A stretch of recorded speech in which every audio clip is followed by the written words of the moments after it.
Hi అండి. నమస్తే. నేను మీ సునీత. వెల్కమ్ బ్యాక్ టు అమ్మ చేతి వంట కిచెన్ అండ్ వ్లాగ్స్.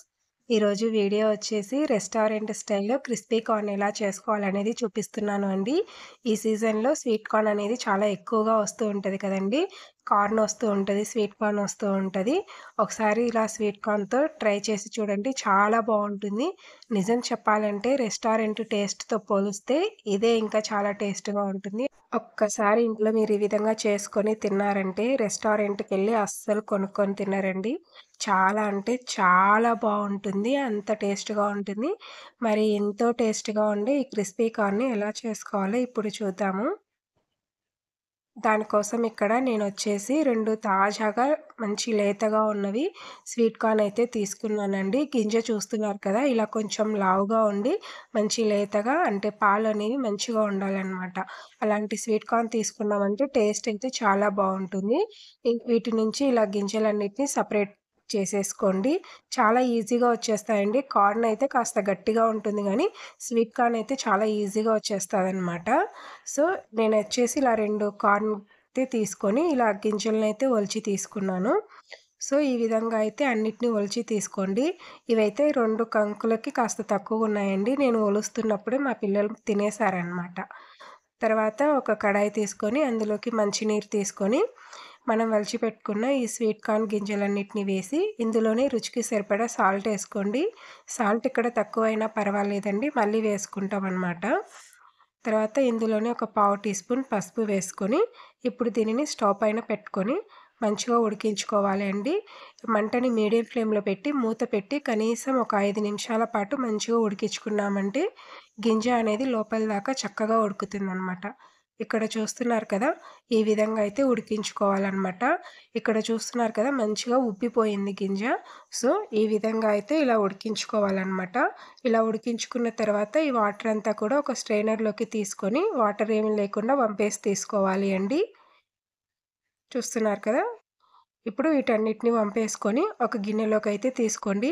వాటర్ అనేది అస్సలు ఉండకూడదండి. కార్న్ కూడా మరీ వేడిగా ఉండకూడదనమాట. కాస్త గోరువెచ్చగా ఉంటే సరిపోతుంది. ఇలా పొడి పొడిగా ఉండాలనమాట. ఇప్పుడు ఇందులోకి 2 టేబుల్ స్పూన్ దాకా కార్న్ ఫ్లోర్ అయితే వేస్తున్నానండి. తర్వాత ఒక టేబుల్ స్పూన్ దాకా శనగపిండి వేస్తున్నాను. నేనిక్కడొచ్చేసి మైదా పిండి వేయట్లేదు.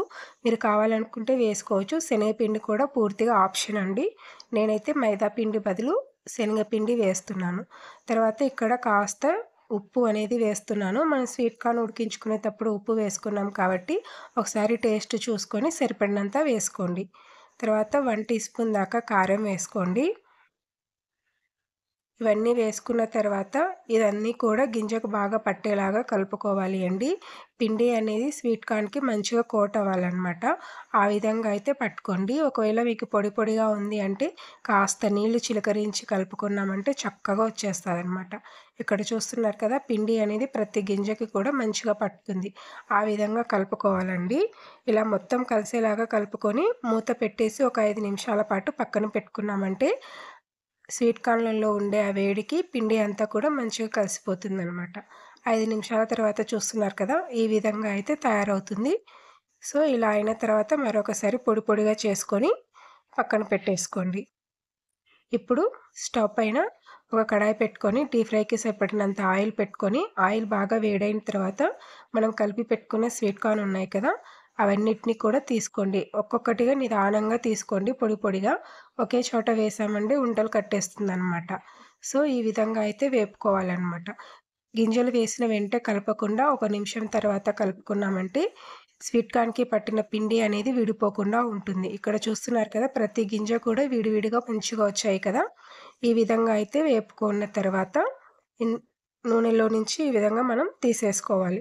ఇదే విధంగా మనం ఎన్నైతే తీసుకున్నామో వాటన్నిటిని కూడా వేయించుకొని ఒక గిన్నెలోకి తీసుకొని పక్కన పెట్టుకోవాలి. ఇక్కడ చూస్తున్నారు కదా! ప్రతీది కూడా చక్కగా వేగిపోయాయి అండి. పిండి ఒకవేళ మీకు గింజకు పట్టలేదంటే కాస్త వాటరేసి కలుపుకొని వేయించుకున్నామంటే సరిపోతుంది.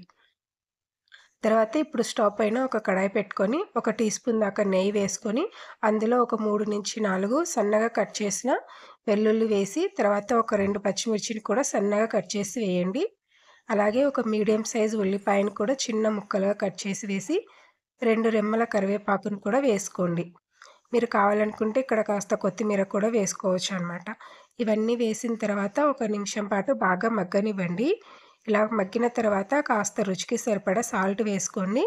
అలాగే ఒక టీ స్పూన్ దాకా కారము, తర్వాత జీలకర్ర, ధనియాల పొడి లేదంటే చాట్ మసాలా వేసుకున్నా కూడా సరిపోతుంది. ఇవన్నీ వేసిన తర్వాత మరొకసారి బాగా కలిపేసేయండి. ఇలా కలిపిన తర్వాత మనం వేయించి పక్కన పెట్టుకున్న స్వీట్ కార్న్ గింజలన్నిటిని కూడా వేసేసి ఉప్పు, కారం, మసాలా అంతా కూడా వీటికి పట్టే విధంగా బాగా కలిపేసుకోవాలి అండి. ఇక్కడ చూస్తున్నారు కదా! మంటని హై ఫ్లేమ్‌లో పెట్టుకొని ఒక 2 నిమిషాల పాటు బాగా కలుపుకున్నామంటే ఇలా పొడి పొడిగా అవుతది. టేస్ట్ కూడా చాలా అంటే చాలా బావుంటుంది. అలా కలిపేసుకున్న తర్వాత ఒక సర్వింగ్ బౌల్‌లోకి తీసేసుకుంటే అంతేనండి. ఎంతో టేస్టీగా ఉండే క్రిస్పీ కార్న్ అనేది తయారైపోతుంది. టేస్ట్ మాత్రం చాలా అంటే చాలా బావుంటుందండి. ఇందులో కొంచెం కొత్తిమీర కలుపుకున్నామంటే ఇంకా బావుంటుందనమాట. ఇక ఇంతేనండి. సాయంత్రం పూట పిల్లలు స్కూల్ నుంచి ఇంటికొచ్చిన తర్వాత ఒకసారి ఈ విధంగా చేసి పెట్టండి. చాలా ఇష్టంగా తింటారు. ట్రై చేశాక మీకెలా కుదిరిందనేది మీ ఫీడ్‌బ్యాక్‌ని నాతో కామెంట్ సెక్షన్‌లో షేర్ చేసుకోవడం అస్సలు మర్చిపోకండి. అలాగే వీడియో నచ్చితే ప్లీజ్ లైక్ చేయండి. మీ ఫ్రెండ్స్ అండ్ ఫ్యామిలీస్‌కి షేర్ చేయండి. ఇలాంటి మరెన్నో tasty and simple quick recipes కోసం మన ఛానల్‌ని సబ్స్క్రైబ్ చేసుకోండి. Thanks for watching. Thank you.